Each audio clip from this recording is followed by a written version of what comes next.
હર હર મહાદેવ હર મિત્રો, આજે આપણે આવી ગયા છીએ હરિદ્વાર દ્વાર કે જેને હરિદ્વાર તરીકે ઓળખવામાં આવે છે. એ હરિદ્વારના કનખલ વિસ્તારમાં આપણે આવી ગયા છીએ. કનખલના મંદિરમાં આવી ગયા છીએ અને આ મંદિર કહેવાય છે મહાદેવનું સાસરિયું. તો મિત્રો આજે આપણે એ મંદિરે આવી ગયા છીએ અને અહીંયા જે પણ બધા મંદિરો હશે એ બધા મંદિરના તમને હું સાથે સાથે દર્શન કરાવીશ. એ પહેલાં સૌથી પહેલાં મારી ચેનલમાં જો નવા હો તો મારી ચેનલને લાઇક કરજો, શેર કરજો અને સબસ્ક્રાઈબ કરવાનું ભૂલતા નહીં. બેલ આઇકન દબાવી દેજો જેથી કરીને સૌથી પહેલાં નોટિફિકેશન તમને મળી રહે. તો આ છે અહીંયા શનિ મહારાજનું મંદિર અને આ છે આપણા સત્યેશ્વર મહાદેવનું મંદિર કે જે પ્રાચીન આવેલું છે અને ખૂબ જ પુરાણું એવું મંદિર છે મિત્રો. તો આ આપણા સત્યેશ્વર મહાદેવના મંદિર આવેલા છે.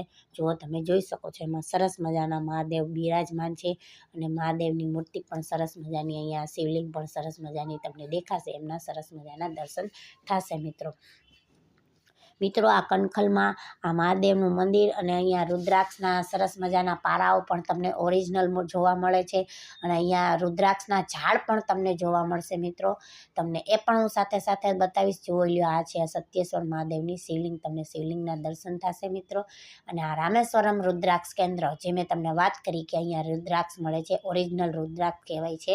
એ રુદ્રાક્ષ આ કેન્દ્રમાં એટલે કે ગવર્મેન્ટ દ્વારા અહીંયા એ રુદ્રાક્ષ તમને ઓરિજિનલ મળે છે. જેવી જેની પ્રાઇઝ હોય એ પ્રમાણેના રુદ્રાક્ષને એ બધું તમને અહીંયા જોવા મળશે મિત્રો. જોઈ લો, આ તમને ગવર્મેન્ટ જે ઉત્તરાખંડ ગવર્મેન્ટ દ્વારા તમને જે હોય એ બધી તમને અહીંયા જોવા મળશે. જોઈ લો મિત્રો, અહીંયા પાર્કિંગ પણ વિશાળ એવું છે કે જેથી કરીને અહીંયા પાર્કિંગની સરસ મજાની સુવિધા છે. જે કોઈ રિક્ષા કરીને ગમે તે વાહન લઈને આવે તો પણ એમને તકલીફ નથી પડતી મિત્રો.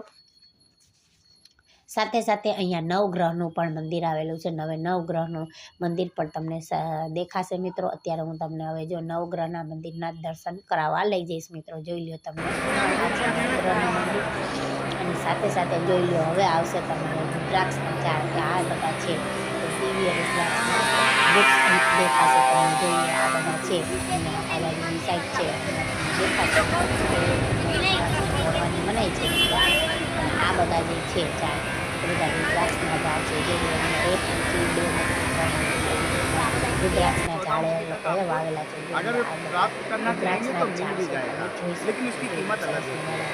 वो बाजार वालों की नहीं होता है, जैसे वो 100 रुपये 200 रुपये का माल ही देते हैं. મિત્રો કહેવાય છે કે એક મુઠ્ઠી રુદ્રાક્ષ તો 12 વર્ષે એકવાર એમાં રુદ્રાક્ષ થાય છે.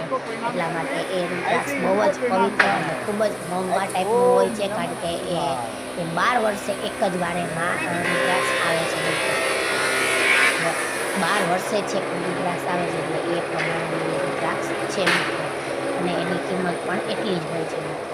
તો મિત્રો આ છે કનખલનું સરસ મજાનું ભગવાન શંકરનું મંદિર અને સાથે સાથે જોઈએ અહીંયા શ્રીજી અને એ બધા જ મંદિરો તમને દેખાશે. બધા જ ભગવાનના દર્શન પણ થશે મિત્રો.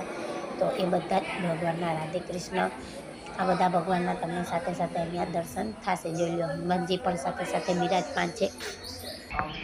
તો મિત્રો, જો મારો વિડીયો તમને ગમ્યો હોય તો મારી ચેનલને લાઇક કરજો, શેર કરજો અને સબસ્ક્રાઈબ કરજો. અને જો વિડીયો ગમ્યો હોય તો કમેન્ટ અવશ્ય કરજો. કમેન્ટ કરશો તો મને પણ મજા આવશે મિત્રો. તો જય